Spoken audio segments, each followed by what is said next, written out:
Presidente, eu agradeço a oportunidade.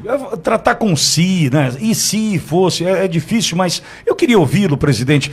Se o senhor estivesse no posto Paulo Guedes, onde estava, fazendo um trabalho brilhante, toda a equipe, onde estaríamos hoje? Qual era o plano de voo para o senhor para esses 2 anos de um eventual segundo mandato, presidente?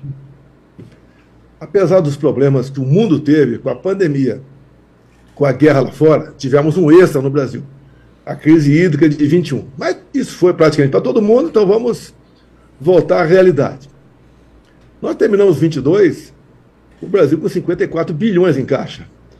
Atendemos, você não vê uma crítica de prefeitos, em qualquer lugar do Brasil, sobre os repasses feitos pelo nosso governo. Ou seja, a equipe do Paulo Guedes tratou com dignidade todos eles, porque tínhamos uma meta, né?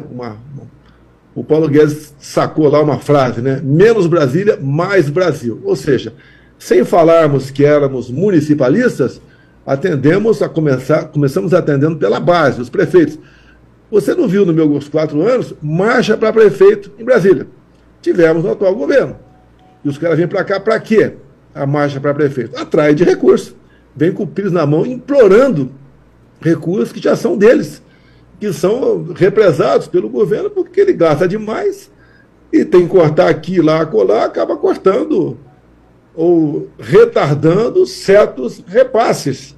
Tínhamos, inclusive, uma proposta muito grande. O Brasil é um país muito rico, não falar o governo federal, o Serviço de Patrimônio da União.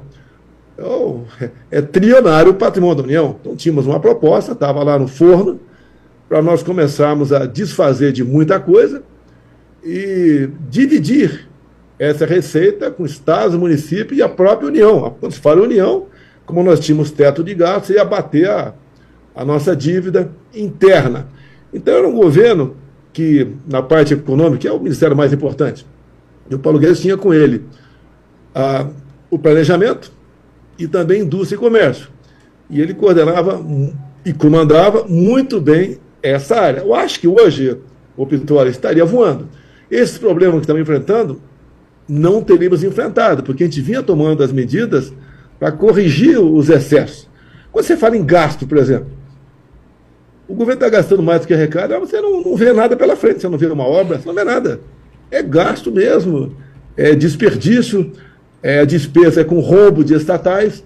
Conosco, as estatais passaram a dar lucro, agora estão dando prejuízo bilionários, tá?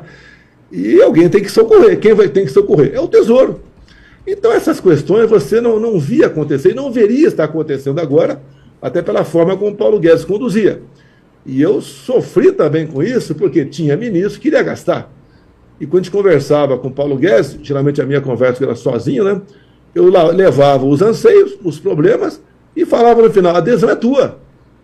E ele tomava adesão, na maioria das vezes, né, dizendo não a esses ministros. Até porque diz aqui que o sucesso da política é saber dizer não. E ele sabia porque tinha o meu respaldo. E o Brasil foi para frente. Se você vê, quando você fala que terminamos 22 com 54 bilhões em caixa. Agora há pouco estava conversando aí com o Saxida, né, que eu também trabalho na economia. Na reta final ele foi ser ministro das Minas e Energia, deu um banho lá.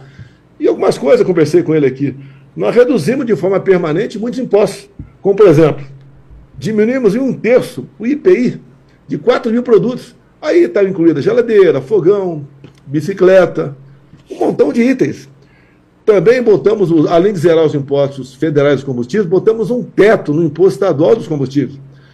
Tinha estado que cobrava 35% de ICMS na gasolina. Botamos um teto.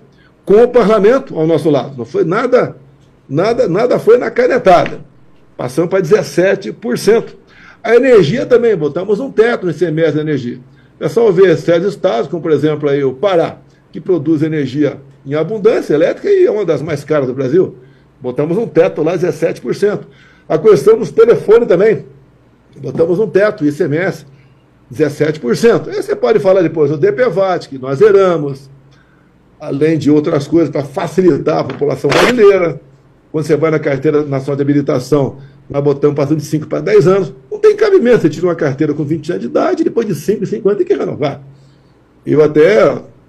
Nós falamos, discutimos bastante essa. Eu estou, o ano que vem agora.